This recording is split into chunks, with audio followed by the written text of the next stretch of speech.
Black bear roaming in Colombia. Colombia is one of the most beautiful countries in the world. It enjoys a long coastline along the Caribbean. However, it also has a very varied landscape, from the Andes Mountains to the Amazon rainforest, and scores highly for the fact that it is home to 500,000 kilometers of tropical rainforest. But while the country is beautiful, its inhabitants are dangerous for humans living there. In this video, we will talk about a black bear that appeared one night in Colombia, and the rest was unpredictable. Don't forget to smash the thumbs up, share, and subscribe to the channel to see our latest content. Without further ado, let's begin the video. Leosette Kanoe and her niece Wenely plan a walk with their friend analysant shirtlift Bartolome. Bartolome and her teenage son joined the others on October 3. The plan was to return home by 8 p.m. The four took a trail on Bear Mountain, which is a popular destination for hiking and birding. The women were well aware of the area and would typically go there for a walk or a quad biking trip. It turned out to be a great day to walk beside each other while chatting and having fun. The women planned to look for a nice spot and take some pictures with the autumn leaves. The four hikers turned back at around 7 p.m. as the light began to fade. Walking down, they were searching for a nice spot to take some selfies and record a video. The three women were walking together while Bartolome's son was following them. Suddenly, the boy heard a scuffling noise. He stopped and tried to observe the movement in the bushes, but it was too dark, and nothing was clear. He was sure that he had heard something moving in the bushes, which were just a few steps away from him. The women kept walking and were now a few steps ahead of the boy. Once again, he started walking behind the women, but after a few minutes, he heard a noise, and this time he was shocked because he could see the shrubs moving. He started walking faster, and before he could inform the women about a strange movement in the bushes, he found a huge black bear charging toward him. As soon as the women and teenagers saw the bear, they began to run for their lives, but the furious bear was way faster than they imagined. The teenager decided to fight the bear and let the women save their lives. He turned back and threw a few punches in the bear's face. The purpose was to scare the bear, but this did not deter the bear. The bear began to attack more frantically. This time, the teenager got bruises on his arms and legs. It was too late for him to act faint or dead because it was clear that this bear would kill anyone on sight. Bartolome was worried to see her son fighting a giant bear. She didn't run away and kept screaming to divert the bear's attention toward her. The bear got attracted by the noise and ran towards Bartolome to attack her. She yelled and told her son to run for his life. The bear mauled her, leaving her in a critical condition. She was bleeding heavily. While the bear was attacking Bartolome, Kanoe kept attacking the bear with sticks, rocks, and anything that came into her sight to lure him. After knocking the boy and his mother to the ground, the bear stormed Kanoe. Kanoe, who works as a caregiver for disabled people, attempted to distract the bear from ambushing her friend. However, the animal then turned on her. The bear attacked Kami, leaving her wounded and unconscious.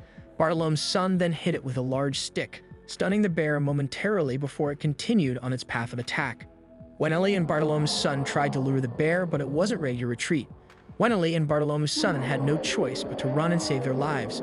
They wanted to reach down as fast as possible and call the rescue team. They feared that the bear might harm the women. It was dark, and the family was worried that the obscurity might invite more predators into the area. As soon as they reached home, they informed their families and called 911. When Royal Canadian Mounted Police Officers, or CMP, arrived, they found the bear circling its two victims, seemingly guarding them.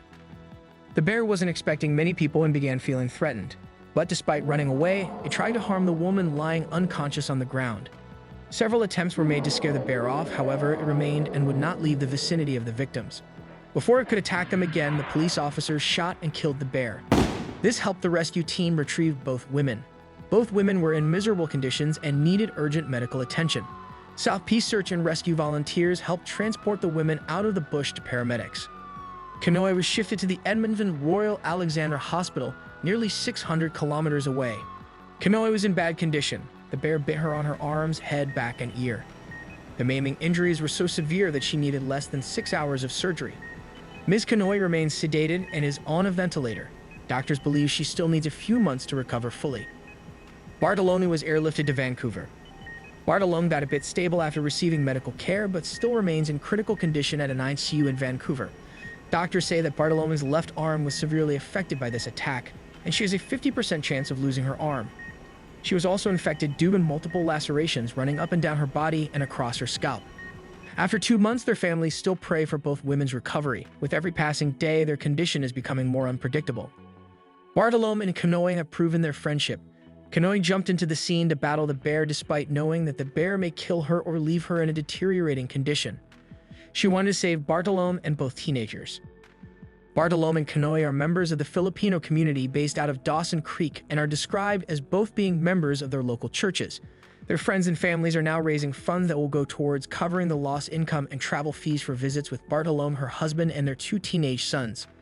Officials say conservation officers didn't locate any other bears in the area and will conduct a necropsy on the bear that was shot.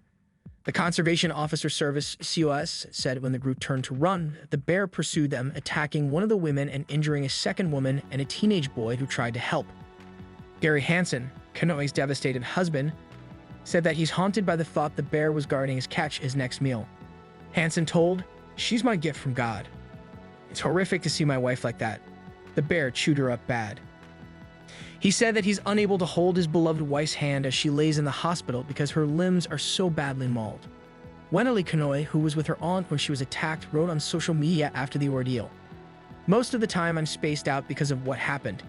It keeps popping into my head. I felt guilty when I saw my aunt being attacked by the bear, and I escaped to call for help. I cried every time I saw her state in the ICU and felt sorry for her." Kanoy's stepson, Ross, wrote on social media, "She is one of my favorite people on this planet." The Versi MP said people in the backcountry should carry bear spray, travel in groups, and avoid hiking during sunrise and sunset when bears will be most active. The Bear Mountain Nordic Ski Association maintains trails for hiking, cross-country running, wildlife watching, mountain biking, and horseback riding in the summer. The trails have been closed to the public since the attack. The area has been closed to the public. The incident in Dawson Creek wasn't the only bear attack reported in recent days. A few days after the attack, the BCCOS released a statement about another incident, saying an encounter happened while a woman was walking her 2 off-leash dogs near Forest Grove and 100 Mile House. The dogs ran ahead into the bush. When they came back out running towards the owner, a black bear was in pursuit. BCCOS said in its statement, "The bear swatted and bit the woman before stopping its attack. The woman was able to leave the area and received medical treatment in the hospital for bruising, scratches, and minor puncture wounds." Conservation officers went to the area to collect evidence and interview the victim.